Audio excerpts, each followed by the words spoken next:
देखिए अब हम लोग क्वेश्चन नंबर आपका 17 स्टार्ट कर रहे हैं। आप चाहें तो क्वेश्चन को बना सकते हैं, लेकिन फिर भी जो कुछ लोग नहीं बना पाते हैं उनके लिए देखिएगा, फाइंड द वैल्यू ऑफ के फॉर इनफाइनाइट सॉल्यूशन। तो सबसे पहले आपको इनफाइनाइट सॉल्यूशन का कंडीशन याद होना चाहिए। तो आप लिखिएगा फॉर इनफाइनाइट सॉल्यूशन क्या होता है कंडीशन लीनियर इक्वेशन में, तो तीनों बराबर होता है, यानी कि a1/a2 is equal to b1/b2 is equal to c1/c2, ये तीनों बराबर होना चाहिए। अब a1 a2 क्या है, तो x का कोफिशिएंट का रेशियो, तो x का कोफिशिएंट का रेशियो क्या है, इसमें है k और नीचे वाला में है 2 इंटू k प्लस 1, बस x का कोफिशिएंट हो गया। फिर y का कोफिशिएंट है 3/9 और इधर कांस्टेंट टर्म का कोफिशिएंट है 2k प्लस 1 और ये आपका 7k प्लस 1, ये तीनों बराबर होना चाहिए। अब आप क्या कर लो कि इसको काट लो, 3 कम 3, 3 तिया 9, इसको 1 मान लो, इसको 2 मान लो और इसको 3 मान लो, तीनों बराबर होना चाहिए। तो इसको और इसको बराबर करके k का वैल्यू निकालो, फिर इसको बराबर करके k का वैल्यू निकालो, है ना, क्योंकि तीनों ही बराबर होना चाहिए। तो सॉल्व 1 and 2 क्या लिखेंगे हम लोग, सॉल्व 1 and 2। तो 1 और 2 को सॉल्व करने का मतलब है कि सबसे पहले 1 और 2 को लिखेंगे, तो k divided by into 2k plus 1 और ये हो जाएगा 1/3 के बराबर। तो इसका क्रॉस मल्टीप्लाई कर लो, तो इसका इसमें मल्टीप्लाई करो, 3k हुआ, इसका इसमें मल्टीप्लाई करोगे तो 2k प्लस 2 होगा। अब इधर k जाएगा तो ये 2 के घट के k बचेगा, तो k का वैल्यू क्या आया,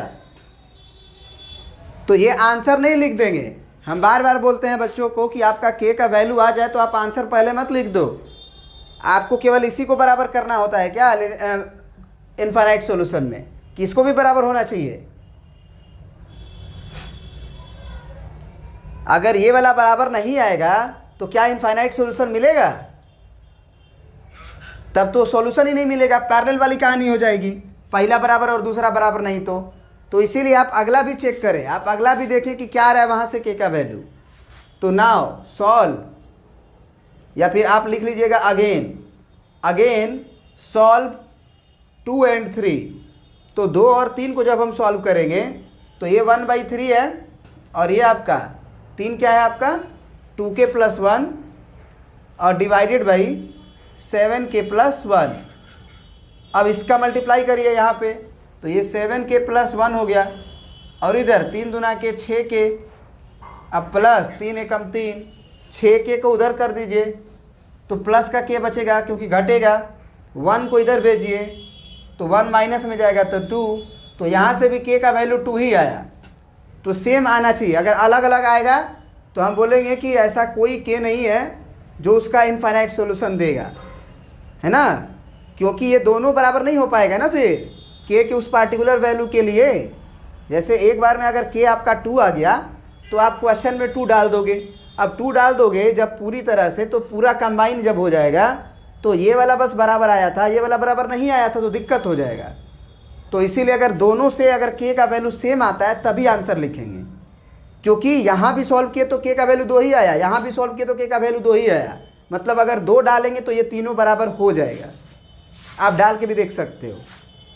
तो इसीलिए लिख देंगे क्या, k is equal to 2 is answer. क्या अप्रोच समझ में आया, अप्रोच, चलिए प्रिंट कर लीजिए।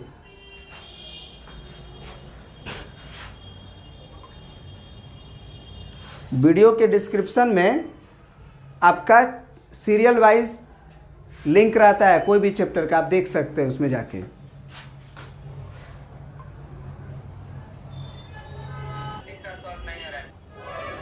ये क्वेश्चन थोड़ा खास है शायद, आप देखिए इसको बनाते हैं। हाँ, तो वहाँ से एक बहुत कॉन्सेप्ट बढ़िया निकलता है, क्वाड्रेटिक इक्वेशन अगर आ गया ना तो क्वाड्रेटिक इक्वेशन वाले से बहुत बढ़िया कॉन्सेप्ट निकलता है, तो आप इसको देखें। क्या होगा कि कुछ चीज़ें तुम जानते होगे वो तो ठीक है, वहाँ से कर सकते हो, लेकिन कुछ चीज़ें नहीं जानते होगे वो चीज़ सीख जाओगे, है ना, क्योंकि इसमें कॉन्सेप्ट है कुछ बताने लायक जो जानना चाहिए हर बच्चे को। नहीं तो एग्ज़ाम में आंसर करोगे और गलत करके आओगे। तो प्लीज़ करके इसको देखो।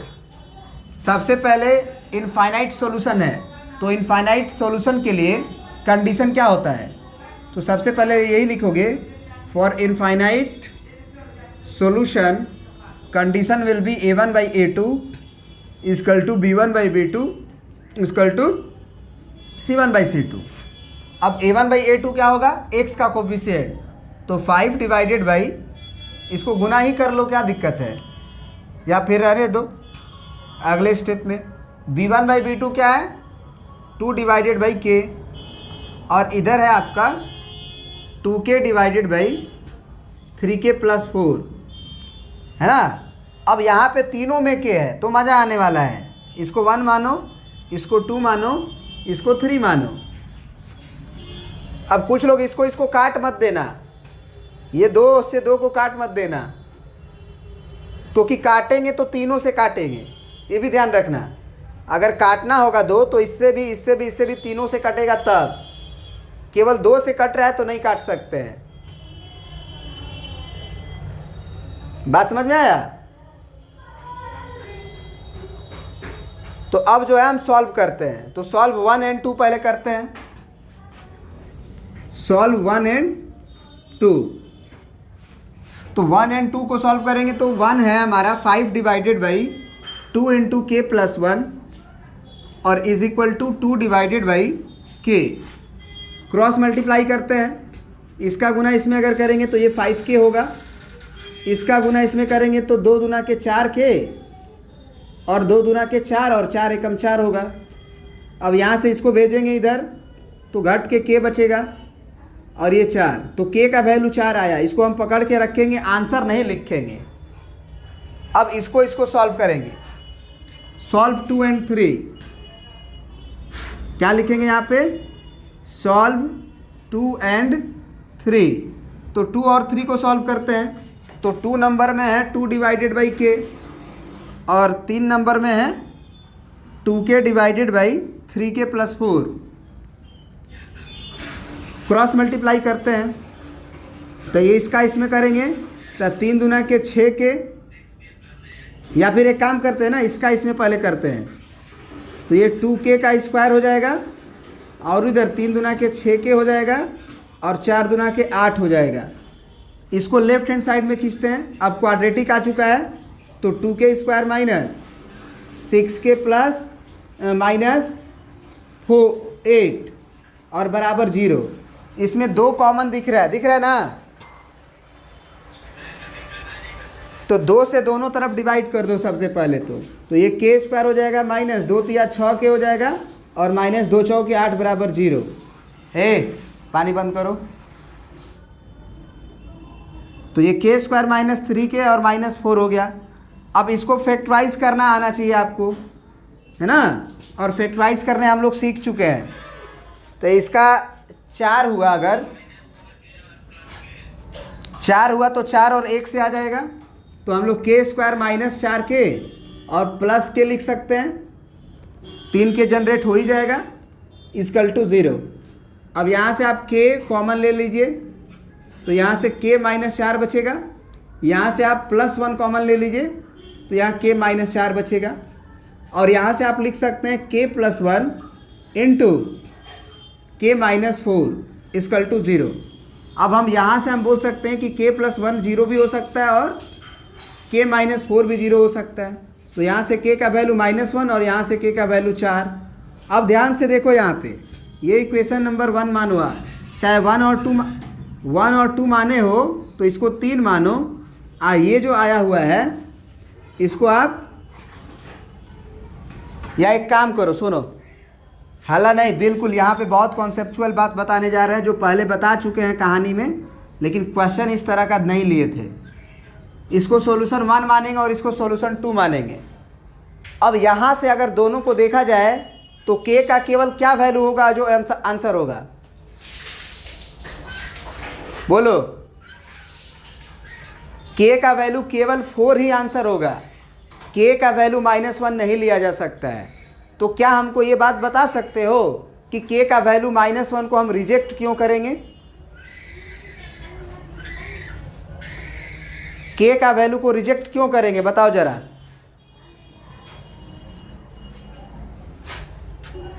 ये के का वैल्यू जो -1 आया उसको रिजेक्ट क्यों करेंगे, यही तो कॉन्सेप्ट है। देखो बताते हैं, फिर से बता चुके हैं भैया, इनफाइनाइट सॉल्यूशन के लिए ये दोनों बराबर होना चाहिए ना।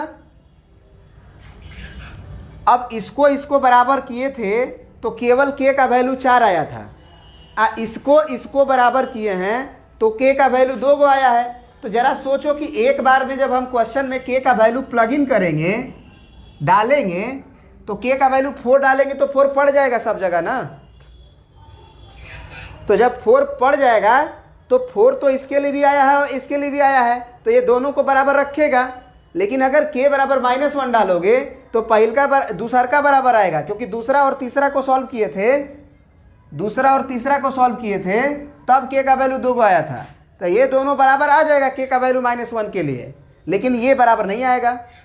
और ये अगर बराबर नहीं आया, मतलब ये बराबर नहीं आएगा और पहला ही बराबर नहीं आया, तो क्या ये केस इनफाइनाइट सॉल्यूशन का बनेगा? नहीं बनेगा। तो यही बात हम समझाए थे कि कभी भी इनफाइनाइट सॉल्यूशंस के केस को जब हम सॉल्व करते हैं तो ये तीनों ही बराबर होना चाहिए। और इसके लिए जब हम पहला दूसरा को बराबर करते हैं तो के का वैल्यू जो आया, फिर दूसरा तीसरा को सॉल्व किए, अगर उससे भी के का वैल्यू वही आया सेम, तब तो उस के वैल्यू को हम ले लेंगे। अगर सेम नहीं आया तो हम बोलेंगे फिर दिक्कत है, क्योंकि एक टाइम में एक बार में आप के का एक ही वैल्यू को डालिएगा। ऐसा नहीं कि के का वैल्यू इधर में 2 डालिएगा, इधर में 3 डालिएगा। जब बोला है कि फाइंड द वैल्यू ऑफ के, तो के का वैल्यू 3 आ गया तो एक बार में पूरा में पड़ जाएगा। और जब पूरा में पड़ जाएगा तो इसको बराबर कर रहा है, इसको बराबर नहीं कर रहा है। तो जब दूसरा को बराबर नहीं करेगा तब तो आप पहला को बराबर करेगा, तब तो हो गया खेल किस चीज़ का? पैरेलल का। आप पहला ही बराबर नहीं किया, दूसरा को किया, तो दूसरा को देखने की ज़रूरत ही नहीं है, क्योंकि पहला अगर बराबर नहीं हुआ तो वो हो जाता है किसका case? Infinite solution, unique solution का, क्रॉस वाला। तो यही चीज़, ये कॉन्सेप्ट आप बिल्कुल दिमाग में बिठा के रख लीजिएगा, है ना। इसमें इफ बट नहीं होना चाहिए। तो यहाँ पे हम लिख देंगे कि फ्रॉम सॉल्यूशन 1 एंड 2, ऐसे लिखेंगे, from solution 1 and solution 2 only k is equal to 4 is answer. फिर लिखेंगे k is equal to -1 is rejected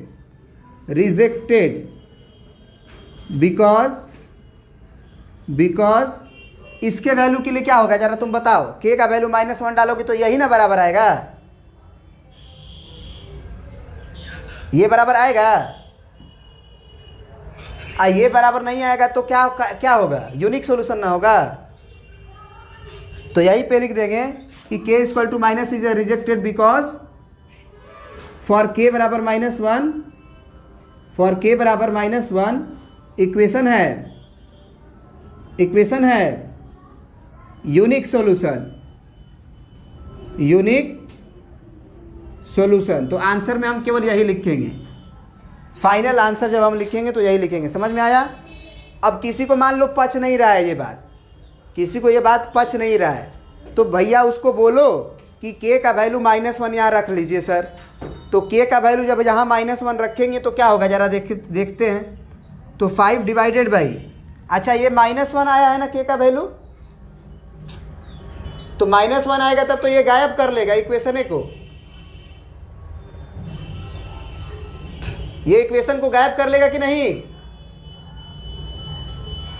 k का वैल्यू -1 रखोगे तो ये 0 हो जाएगा ना, और ये 0 हो जाएगा तो ये गायब हो जाएगा। अब ये गायब हो जाएगा तो ये जो लाइन है k का वैल्यू -1 के लिए y एक्सिस के पैरेलल हो जाएगा ना, y बराबर समथिंग, सॉरी x एक्सिस के पैरेलल होगा ना। y बराबर 10 जो होता है वो x एक्सिस के पैरेलल हो जाता है। और यहाँ पे तो k है -1, तो ये तो एक कोई ना कोई लाइन बनाएगा तो वो इंटरसेक्ट कर जाएगा ऐसे। बात समझ में आया? तो ये चीज़ था इसमें, इसीलिए इसको जानना ज़रूरी था। प्रिंट कर लीजिए। और कुछ पूछना है तो पूछ सकते हैं। एक और बता देते हैं कि जितने भी वीडियोस बनते हैं उसमें हर चैप्टर में, सुन लीजिए, हर चैप्टर्स में जो भी आप वीडियोस देखते हैं उसके डिस्क्रिप्शन में प्लेलिस्ट का लिंक रहता है उस चैप्टर का, मतलब serial wise videos. Linear equation पढ़ रहे हैं तो लीनियर इक्वेशंस का सीरियल वाइज वीडियोस डिस्क्रिप्शन में लिंक है, उस लिंक में एक साथ आप देख सकते हैं। हर एक वीडियो में ये रहेगा, आप इस बात का ध्यान रखिएगा।